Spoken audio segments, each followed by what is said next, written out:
Have you ever wondered what you'd do if someone demanded you relocate your vessel from a body of water that you actually possess? Have you observed how individuals who speak most loudly about regulations typically have the least understanding of them? Indeed, this tale concerns exactly that situation.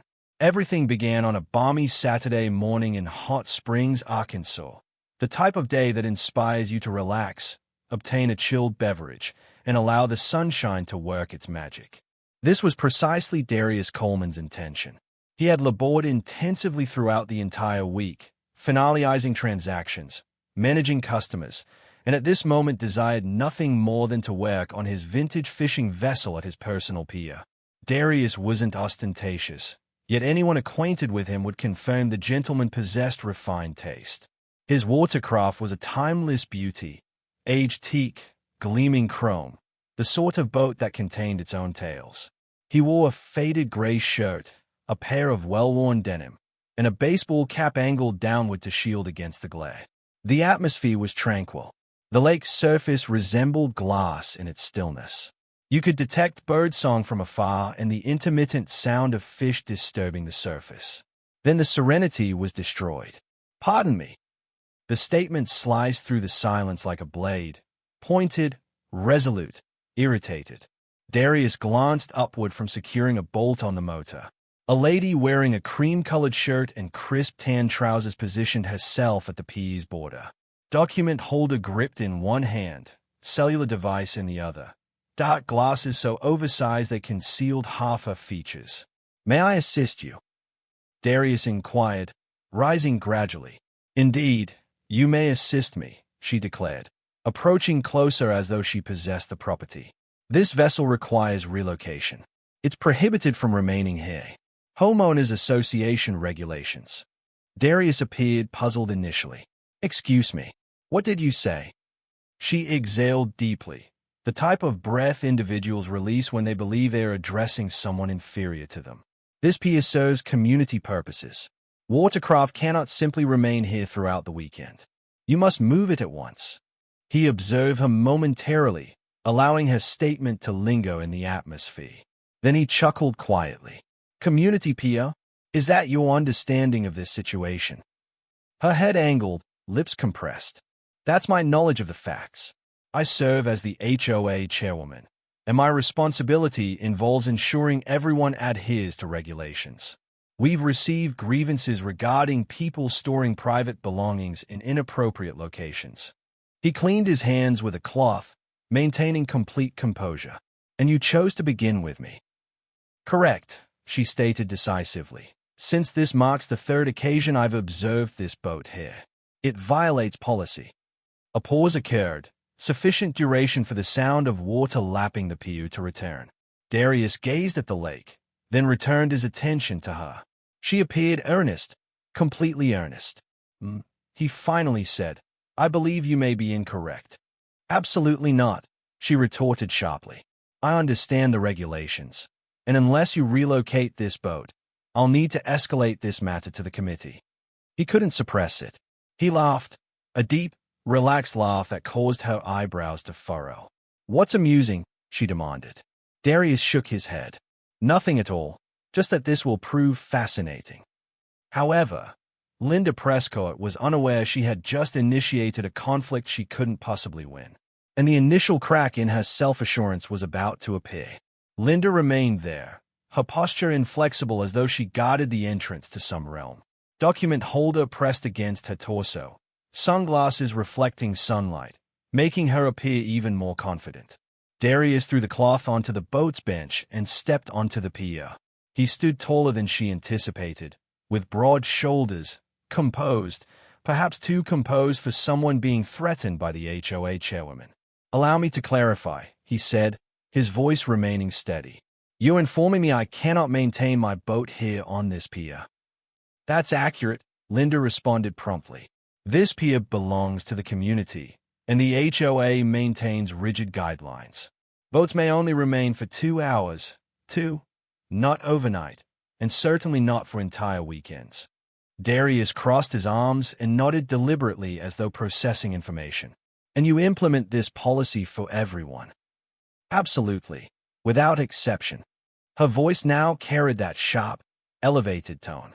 You receive no special treatment. Everyone follows regulations. Something regarding her delivery of "you receive no special treatment" lingered in the air excessively long. Darius noticed it. He smiled, though it failed to reach his eyes. Understood, he said. And you're certain about this policy? No exceptions whatsoever, she reiterated, her tone clipped. If you refuse to move it, I'll be forced to issue a penalty. And believe me, we've handled stubborn property owners previously. Property owners, Darius repeated, tilting his head. So you assume I reside here? Linda paused briefly, then shrugged. Well, obviously, this entire region belongs to Lakeshore Estates. He nodded again slowly. Fascinating. Her brows knitted together. What's so fascinating regarding that? Oh, nothing, Darius said casually, glancing toward the water. Just wondering how extensively you believe your authority extends. She crossed her arms more tightly, becoming defensive. Extensively enough to prevent people from violating regulations. Darius allowed the word to hang there as he knelt down to retrieve a wrench from the boat. He didn't even look at her when he spoke next. Have you ever questioned why you've never seen me at any of your HOA gatherings? Linda scoffed. I don't monitor every face. I'm occupied ensuring this neighborhood maintains respectability. That word, respectability, landed like a stone. Darius raised his gaze to meet hers, calm yet sharp now. Respectability, indeed, he said quietly. Are you aware you just entered private property? Linda blinked. For the first time since arriving, uncertainty flickered across her features. Pardon me, this is the community PO. No, Darius said, standing slowly, now towering above her. His voice remained even, measured. This PO belongs to me. For a moment, Linda remained silent. She opened her mouth, then closed it. Her grip on that document holder tightened. Yours? She repeated, almost laughing. No, that's impossible. The lake belongs to the HOA. It always has. Darius tilted his head as though genuinely amused. Is that what they informed you? She bristled. It's documented in the bylaws. He chuckled, low and smooth. I'd be delighted to examine those. Linda retrieved her phone, scrolling as though prepared to produce some document to silence him. But the manner in which his voice carried, the calm confidence within it, something indicated she was about to encounter an obstacle. Listen, she said sharply, lowering her phone. I don't know who you believe you are, but you're not exempt from regulations. So relocate the boat or I'll ensure the committee becomes involved. Darius smiled again, not broadly, just enough to let her know she had no understanding of the game she was playing. Linda, correct? He asked softly. You might want to contact them immediately. Because his next words were going to completely upend her world. And this was merely the beginning. Linda's lips formed a thin line as she tapped her phone. Her confidence was fracturing, but she wouldn't allow him to observe that. She activated the speaker, her voice sharper than ever. Hi, Trina. Yes, it's Linda. We have a violation at the PU again. That boat remains there. She directed a pointed look at Darius. Bring the others. We need to address this immediately. Darius leaned against the railing, arms crossed. The calm in his eyes wasn't arrogance. It was something else. Authority. He didn't even flinch. Summon the entire group, he said lightly. Make it entertaining. Linda's brows furrowed at his tone. Who speaks like that when the HOA is about to arrive? Most people would be extremely nervous. Minutes later, 3 SUVs arrived near the path leading to the lake. Out stepped Trina, a tall woman in a navy sundress. Mike, the HOA treasurer with his ever-present polo shirt neatly tucked into khakis.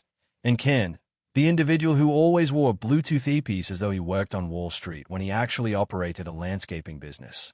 Linda, Trina called, heels crunching on gravel as they approached. What's happening now? Linda gestured dramatically toward Darius. This gentleman refuses to relocate his boat. He claims the PU is his property. Ken laughed quietly.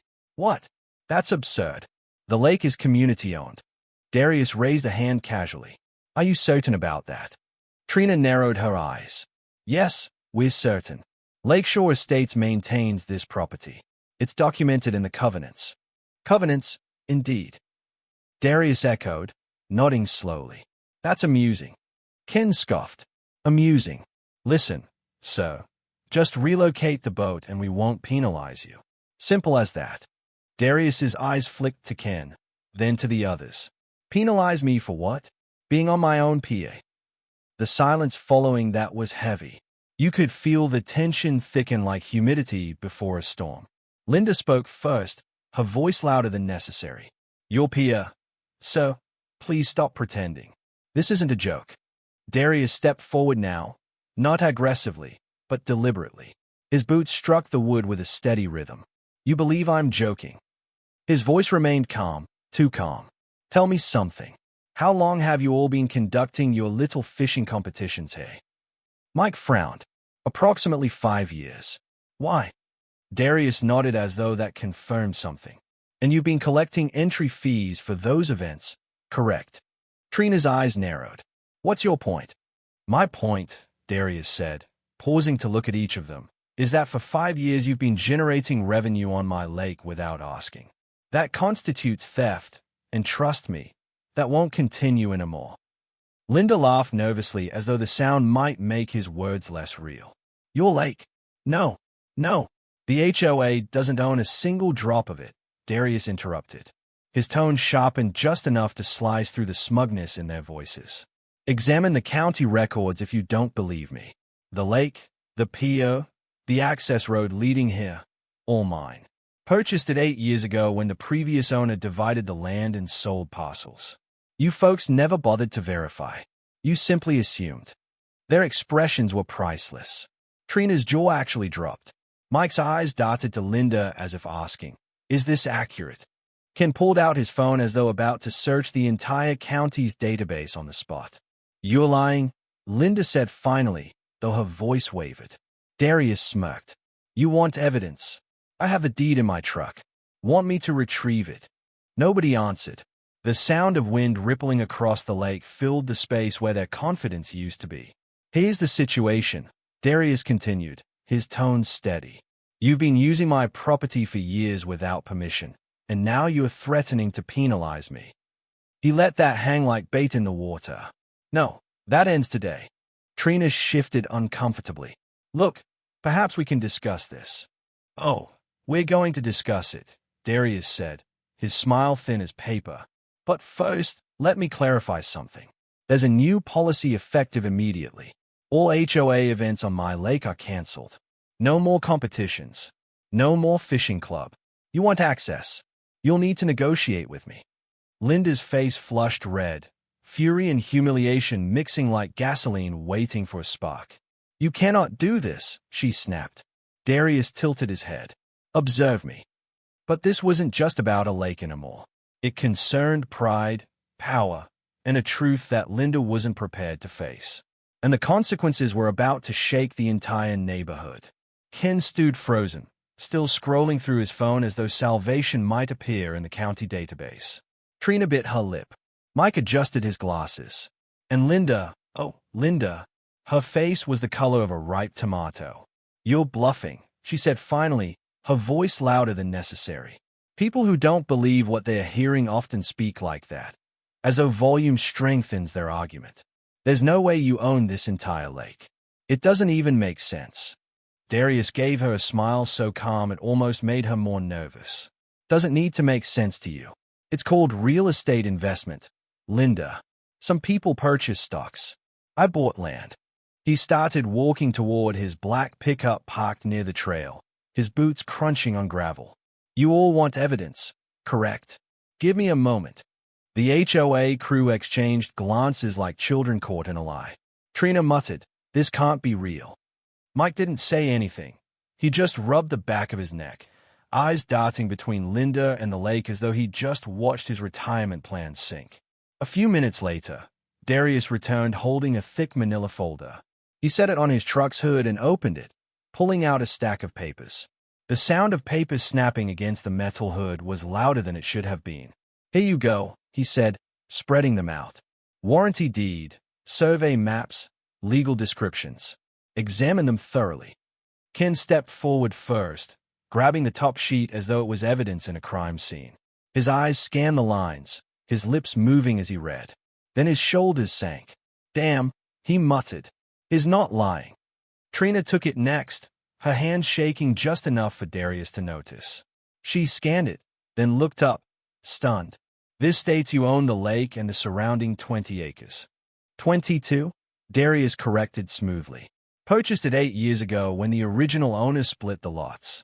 Cost me a substantial amount of money, but worth every penny. Linda refused to even touch the papers. She stood with her arms crossed so tightly it looked painful. This doesn't mean you can just exclude us. The HOA manages this neighborhood. The lake is part of the community experience. It's in our literature. Darius chuckled low and steady. Your literature? That's amusing. Problem is, your literature doesn't override legal ownership. And the law states this water, this pier, all of it. Mine. Her jaw clenched. This is ridiculous. If this is true, why didn't you say anything before? Because, Darius said, leaning back against his truck, I didn't care. You all wanted to fish, hold little competitions. Fine. Didn't bother me until today, when you walked down here, tried to throw your weight around, and told me to move my boat. That stung. Her face flushed even darker. I was doing my job, she snapped. No, Darius said calmly. You were overreaching. There's a difference.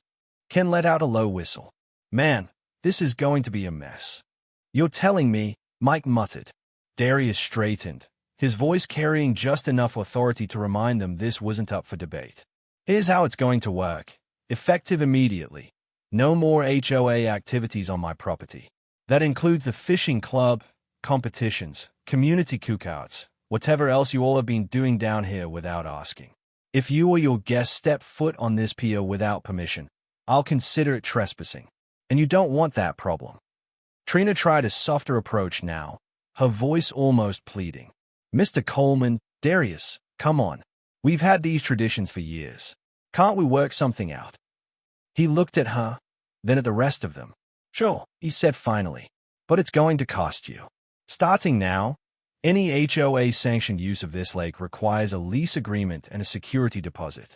And believe me, it won't be cheap. Mike swallowed hard. How much are we talking? Darius smiled. 5 figures for the season minimum, and I want it in writing, signed by your board. Linda exploded. You've lost your mind. We're not paying you to use a lake that's been part of this community for decades. He tilted his head. Funny thing about decades, Linda.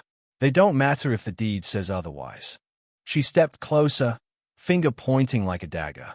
This isn't over. We'll fight this. Darius's grin widened just a little. You do that, but while you're busy fighting, tell your fishing club their big summer tournament is cancelled. The sound that came out of Linda's throat was halfway between a gasp and a growl. Behind her, Trina and Mike looked like someone had told them Christmas was outlawed. Ken folded his arms, letting out a long breath. Guess we better call an emergency meeting. Guess you better, Darius said, gathering his papers and sliding them back into the folder. Because things just changed around here. But as the HOA crew walked back toward their cars in stunned silence, Linda's mind wasn't on meetings. No, she was already plotting something. And that something was about to turn this neighborhood drama into an all-out war. By Sunday morning, Lakeshore Estates was buzzing, but not with lawnmowers or birds. No, this was a different kind of noise. Whispers, side-eye glances, and text messages flying faster than a summer storm. Word had spread like wildfire. Did you hear? Linda got shut down by some guy at the lake. Not just any guy. Apparently, he owns the whole thing. What? That's impossible.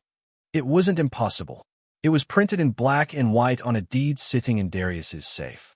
And now the entire HOA was scrambling. At the community clubhouse, Linda had gathered her loyalists. Her usual commanding presence was cracked, but she hid it under layers of indignation.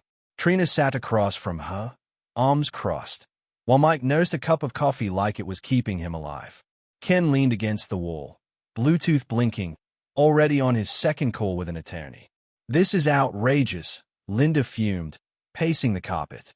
That man cannot just waltz in and take away community rights like that. Trina spoke up, calm but firm. Linda, he didn't waltz in. He's owned that property for years. You saw the documents. I don't care what papers he flashed, Linda snapped. We have bylaws. We have authority. Ken muted his call. Authority over what? The neighborhood? Yes, but not land that doesn't belong to us. And legally, it doesn't. The lawyer confirmed it. Linda whipped around. So what? We just let him hold us hostage. Hostage? Mike finally spoke, his voice tired. Linda, maybe if you hadn't gone down there like a sheriff from an old western, we wouldn't be in this mess. You picked the wrong guy to flex on. The room went quiet. Trina glanced at Linda, then at Mike. He wasn't wrong. Linda's jaw tightened. So what do you suggest? That we pay him? That we let him dictate terms like some king? Ken shrugged. Unless you want to risk a trespassing lawsuit. Yeah, that's the smart play. Linda slammed her clipboard on the table. The sound echoed sharp and final. No, I'm not bending to him. If he thinks he can humiliate me and walk away smiling, he's got another thing coming. But while Linda plotted revenge, the rest of the neighborhood was busy choosing sides. By late afternoon, Darius's phone was blowing up, not with threats, but with compliments. A few neighbors even stopped by his property, smiling sheepishly. Hey man, just wanted to say, bold move out there, one guy said, hand stuff in his shorts pockets. Honestly, Linda needed that. Appreciate it, Darius replied, nodding. Another neighbor, an older gentleman with a fishing hat, approached. So, does this mean we can't fish here anymore? Darius thought about it. The truth was, he didn't mind people enjoying the lake. What he minded was entitlement, the way folks like Linda acted like his generosity was their right. I'm not shutting everyone out, he said finally. Just making sure people respect boundaries. Big difference. Word traveled fast.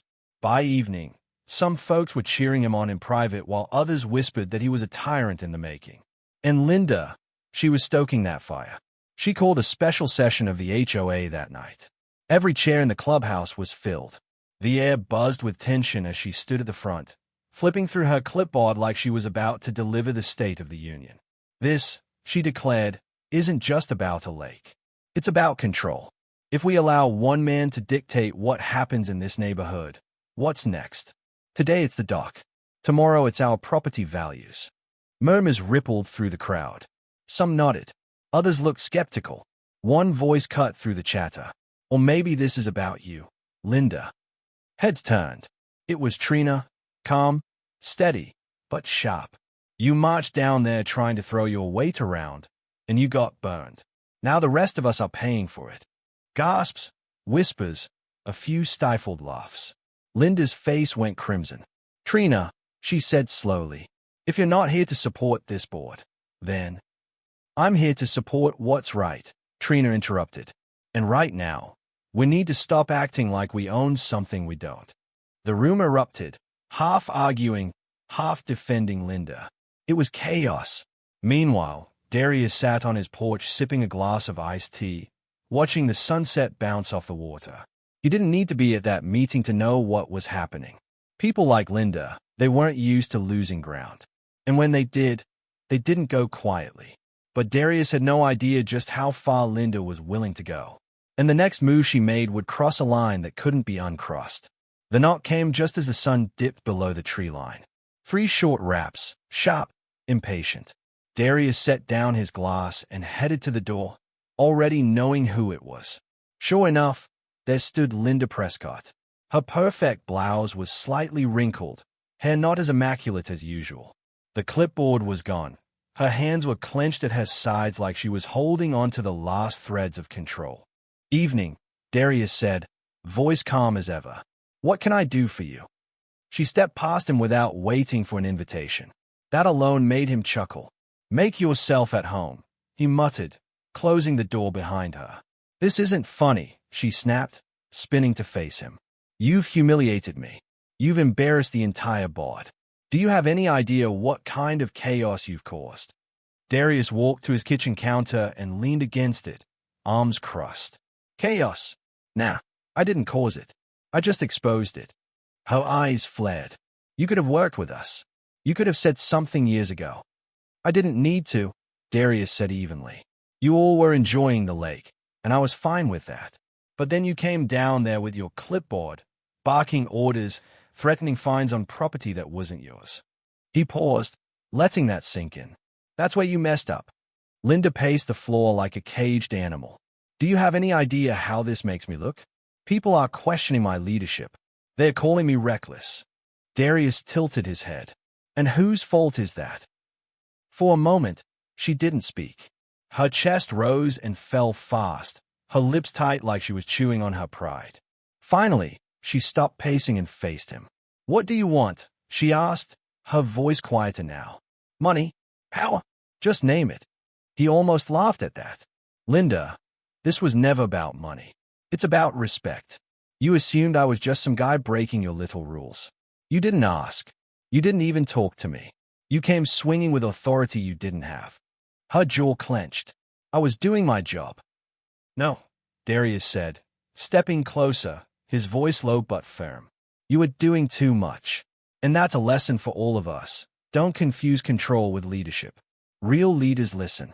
They respect people before they demand respect. She looked at him, something flickering in her eyes, a mix of anger and realization. So what now? Now? He shrugged. You go back, call off your little crusade, and stop trying to run folks like a dictatorship. I'll let people use the lake, but under one condition. You stay out of it. No more HOA events. No more power plays. You want to fish? Fine, but you come as a neighbor, not a boss. Linda swallowed hard. Pride was a bitter pill, and it showed on her face. After what felt like an eternity, she nodded once. Fine, she said, barely above a whisper. Good, Darius replied, stepping back. Because this wasn't about winning, Linda. It was about reminding folks that respect costs nothing. But losing it, that'll bankrupt you. She turned toward the door, pausing for just a second before walking out. And for the first time since he met her, Linda Prescott didn't have a single word left to say. But as the door clicked shut, Darius knew something important. Sometimes the biggest battles aren't about property lines. They're about boundaries people can't see. And tonight, one was drawn clear as day. The night settled over the lake like a calm blanket. The water shimmered under the moonlight, soft ripples glinting silver as if nothing had happened. But Darius knew better. Everything had changed. He walked back to his dock, hands in his pockets, and stared out at the still water. This place had always been his sanctuary, a quiet escape from the noise of business deals and city chaos. But now it was something more. It was a lesson. The truth is, people assume things. They assume power means respect. They assume titles make them untouchable. And when those assumptions go unchecked, they breed entitlement. Linda learned that tonight the hard way. Darius wasn't angry. Not really. If anything, he almost felt sorry for her. She'd spent so long hiding behind rules that she forgot what they were for. Community, fairness, peace. Somewhere along the line, she traded those values for control. And here's the thing about control, it's an illusion. You can enforce it for a while, but sooner or later, reality steps in and reminds you who's really holding the cards. Darius took a deep breath of the cool night air and smiled to himself. He wasn't looking for revenge. He didn't want to fight. All he wanted was a little respect. And maybe now he had it. The neighborhood would adjust. People would talk. Some would cheer for him. Others would grumble. But life would go on. And the next time someone strutted down that dock with a clipboard and a sense of superiority, they'd think twice. Because at the end of the day, this wasn't about a lake. It wasn't even about property. It was about something bigger, knowing when to lead, when to listen, and when to let go of control. As Darius turned to head back inside, he thought of one last thing, a message that wasn't just for Linda, but for anyone who needed to hear it. Respect isn't a rule in a handbook. It's a choice, one you make every single day. He flicked off the porch light, the glow disappearing into the night. The lake stayed still. The lesson stayed louder. And that's where I want to leave you with this question. Have you ever dealt with someone who thought their title gave them power over you? How did you handle it? Drop your story in the comments. I want to hear about it. And if this lesson hit home for you, share this video with someone who needs that reminder. Because respect, it's free, but it's worth everything.